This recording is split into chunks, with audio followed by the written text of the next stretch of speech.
Hi everybody, this is Sherry, and I just wanted to show you a project that I worked on. I'm doing the video at 1:58 a.m. because I want to be able to give it to the people tomorrow at church. And it's been so long, I don't alter a lot of projects. So we got back from their house at 4 o'clock, and I've been working on this since 4 o'clock. And I don't know why I had such a hard time. It wasn't a difficult project at all. I'll show you what I used first, and this is just a lemonade can. I drink a lot of water, and every once in a while I get so sick of water that I just want something else, and so I drink some lemonade. So I kept the can and I covered it with this paper, and I used an old gift card to try to squeegee down and make sure everything was good and connected and everything. And so that's what my project is. Then, and if you'll notice, I'll show you my little thing here, my boo-boo. The paper wouldn't go all the way around. And I had half an inch, lacked half an inch of going all the way around.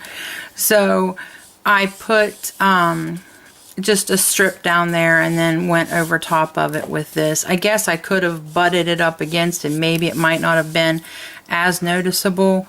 But I am really out of practice at altering projects, guys. I kid you not. I don't know what I was thinking and why this took so long.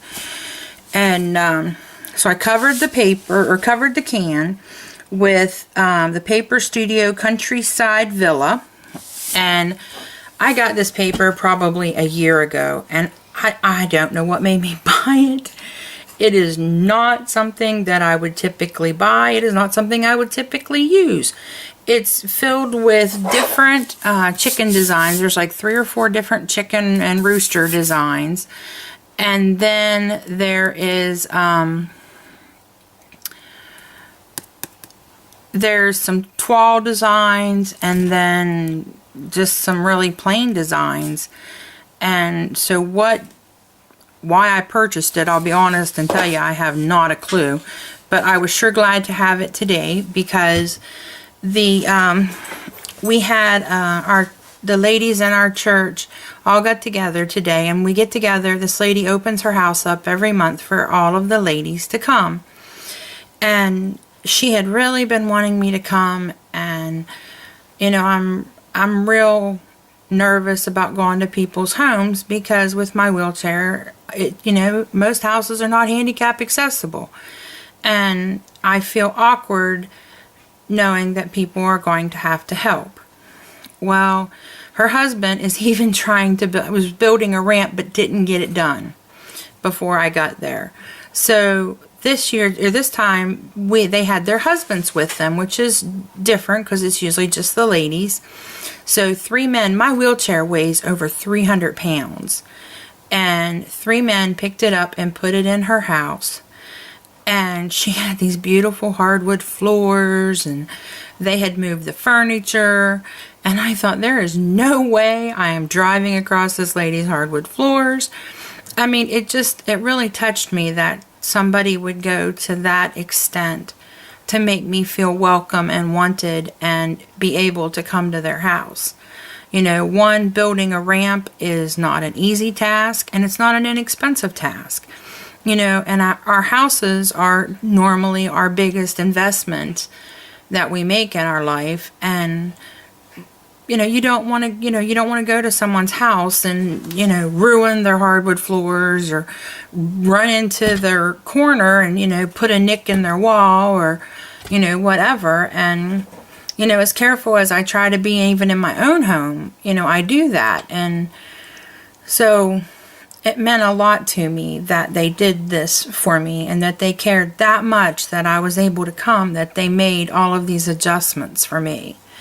And so what I did was I came home and I started this, and I'll take the lid off here, and I cut up some tissue paper, shredded some tissue paper. Her husband is a diabetic, she is not, so you'll notice there's some sugar-free candies in here. and then some regular candies, and then I just put a little bit of tissue paper to keep it from banging around and everything in the tin. And I'll put the lid back on, and it just pops right back on. And what I did was I took some, I think I told you this was the Paper Studio Countryside Villa. And then for the top of the can, I used Basil Walnut Cream cardstock, and I used the largest circle framelit that I had from Stampin' Up! To cut it out. I used Stampin' Up! Dimensionals because there was actually like a little divot in the top of the can, and I just put some dimensionals under there to raise it up to the right side so that the paper wouldn't sink down in, so that they were the perfect size. And then for the grass down here, I used my Fisker's Grass Punch and some Basil Lime Crush cardstock. Then I used some braided trim that you see here. I got at Crafts 2000 when I visited my family the last time up in West Virginia. And what I did was I glued it on with my hot glue gun, and I've been trying to kind of press this top over to kind of mold it to come forward, because I raised it up as much as I could, because you know when you go to pop this up, you don't want the, you know, I don't want the trim to be in the way, because one, it would pull the trim, you know, off because it's only hot glued on. And which I don't know if E6000 would have done better, but it is honestly after 2 in the morning at this point now, so you know, I really don't think I could stay up much longer and wait for the glue to dry. So I did hot glue around that. And I really think for anybody else, this project would have been done probably in 15 or 20 minutes. But for some reason, it has taken me several hours. I am just really out of practice. Really, really, really out of practice with altering projects. And so what I did was take one of my Tilda images, and she is Tilda with lace jeans, and I collared her in with my Copics. And let me tell you what colors I used down here for the lace on her bibs. I used E51, and then I just went over it a couple times with the same color, because I didn't, it's a small area, and I knew most of it was going to be covered up with the chicken and the grass, so I didn't want to spend a lot of time on it, but I still wanted it to have some dimension and some highlights, so I just went over the top to darken it a little. Then her shoes, which you don't hardly see because of the grass and the chicken, I used W04, 06, and 08.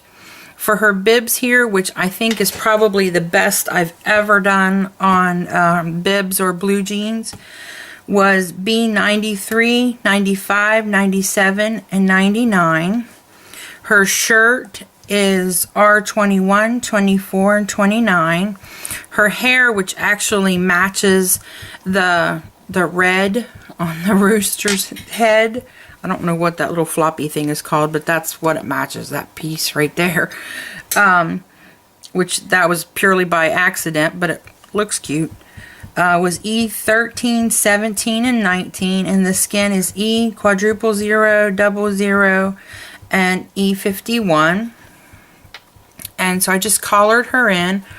I'll zoom you in here a little bit so you can get a better look at her.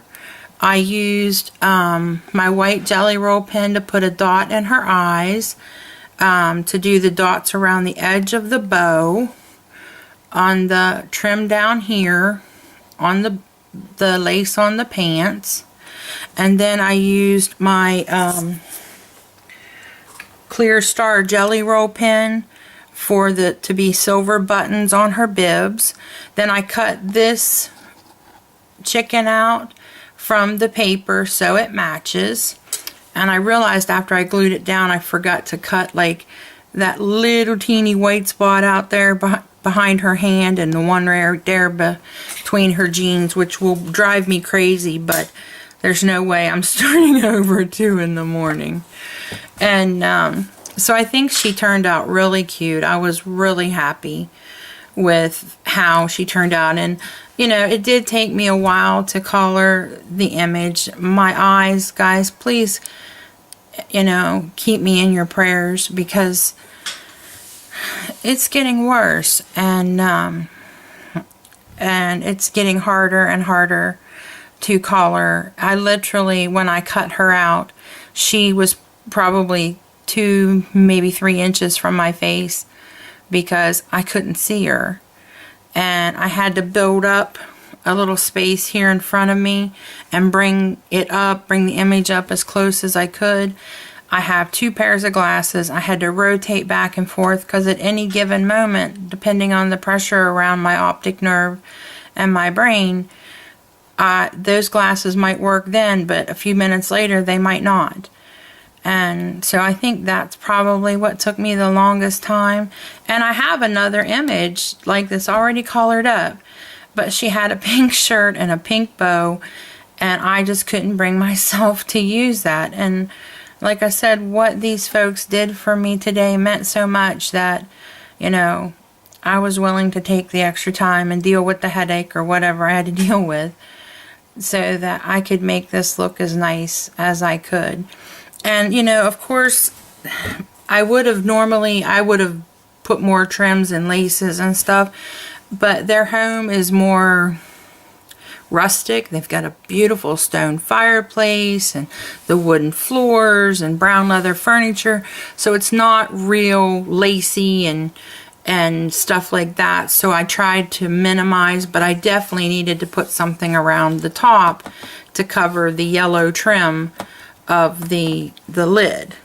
So that was the only part that, you know, is got any kind of lace or trim on it, but everything else is done with paper. And but I'm real happy with how it turned out.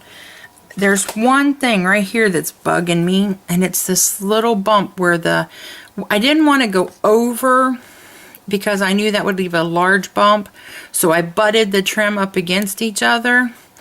And there's some pieces here sticking out. And I found something the other day. I found it at Walmart. It's E6000 Fray Lock. And what I did is I have some blouses, and when I washed them, where there was a pleat up at the top of the blouse, it frayed because of the kind of fabric it was. So I tried my Fabri-Tac to fix the fraying, and it ruined my first shirt. I bought 4 of them. They're the same style shirt, same fabric, just different colors. And I was devastated. I mean, it was horrible. The Fabri-Tac was so hard, and it didn't dry clear. I mean, I guess maybe clear, but it turned white on top of the black fabric.